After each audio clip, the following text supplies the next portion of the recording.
నేను రాజకీయాల్లోకి వచ్చాను, మీ అందరికీ తెలుసు. గత 42 సంవత్సరాల నుంచి కూడా ఓటమి ఉండొచ్చు, గెలుపు ఉండొచ్చు, ప్రజా జీవితంలో గడిపాం. నాకు జీవితాన్ని ఇచ్చింది తెలుగుదేశం పార్టీ. అందుకే అప్పుడప్పుడు చెప్తుంటాను, నేను బతికి ఉన్నంత కాలం కూడా తెలుగుదేశం పార్టీ జెండా కప్పుకొని చచ్చిపోవాలనుకుంటాను తప్పించి వేరే ఆలోచన మాకు. ఎందుకంటే నాకు జీవితం ఇచ్చింది. ఆ మాట అంటాడు కొంతమంది, ఆ మాట ఎందుకంటూ ఉంటారు. సరే, ఏ పదవిలో ఉండవచ్చు, నేను ఏ కుర్చీలోనే కూర్చోవచ్చు, నాకు జీవితాన్ని ఇచ్చిన వాడిని మర్చిపోతామా? అదే నా భావన. అదేవిధంగా మనందరూ పనిచేయవలసిన అవసరం ఉందని చెప్పి మనం చేస్తూ, అలాగే మీరందరూ కూడా నేను కోరేది ఏంటంటే, మీరు కొన్ని కార్యక్రమాలు ఇస్తారు ప్రజలు మీకు. ఆ కార్యక్రమాలని హౌస్లో ఏ విధంగా ప్రజెంటేషన్ చేయాలా? ఇది హౌస్లోకి వచ్చాం, కూర్చున్నాం, వెళ్ళిపోయాం, అది కాదు ముఖ్యం. ప్రతి కార్యక్రమానికి కూడా పద్ధతి ఉంది. మీ దగ్గర రూల్స్ ఉన్నాయి. ఇక్కడ మన ఇక్కడే అసెంబ్లీలో లైబ్రరీ కూడా ఉంది. నేను నా అనుభవం చెప్తున్నాను. ఈవేళ మేము ఫస్ట్ టైం ఎమ్మెల్యే అయినప్పుడు 83లో కానీ 85లో కానీ నేను మంత్రి అయినప్పుడు ఒక క్వశ్చన్ వేస్తే ఆ క్వశ్చన్ ఎలా వేయాలో నేర్చుకోవాలి. ముందు ఏ ఫార్ములా వెళ్ళాలా? సభలో మాట్లాడినప్పుడు మంత్రి ఉంటారు, మంత్రితో పాటు వాళ్ళ డిపార్ట్మెంట్ వాళ్ళ ఆఫీసర్లు ఉంటారు. మీరు మాట్లాడేది మీ సమస్యని ప్రజెంటేషన్ చేసే విధానాన్ని నేర్చుకోవాలి. ఒకవేళ కావలిస్తే చంద్రబాబు నాయుడు పెద్దలతో మాట్లాడి మీకు ట్రైనింగ్ క్యాంప్స్ పెడదాం.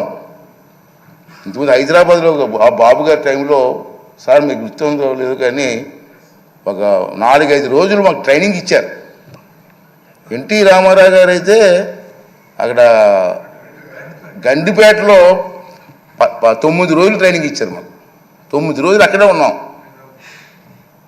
ఏ సమస్యని ఎలా ప్రజెంటేషన్ చేయాలా, క్వశ్చన్ అవర్లో ఏ సమస్యలు ఏం చేయాలా, 304లో ఏంటి ఇవ్వాలా, కాలర్ టెన్షన్లో ఏంటి ఇవ్వాలా, బడ్జెట్ స్పీచ్ ఎలా మాట్లాడాలా, ఇవన్నీ కూడా మనం ట్రైనింగ్ తీసుకోవాల్సిన అవసరం ఉంది.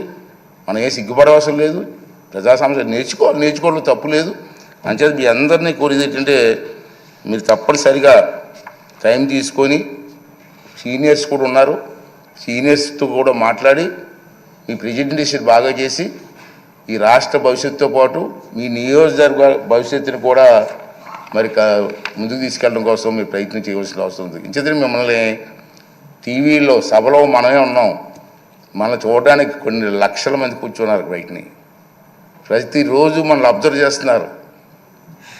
వాళ్ళ ఆశలను అడయాస చేయడానికి వీల్లేదు. మనం ఈ 5 రోజులు మనకి పండగ కాదు, బాధ్యత. 5 సంవత్సరాలు మనందరం కష్టపడి ముందుకు వెళ్ళవలసిన అవసరం ఉందని చెప్పి మనం చేస్తున్నాను. చాలా ఉన్నాయి. బడ్జెట్లో డిమాండ్స్ ఉంటాయి మనకి. ఇది బడ్జెట్ పెడతారు కదా, బడ్జెట్లో డిమాండ్స్ ఉంటాయి.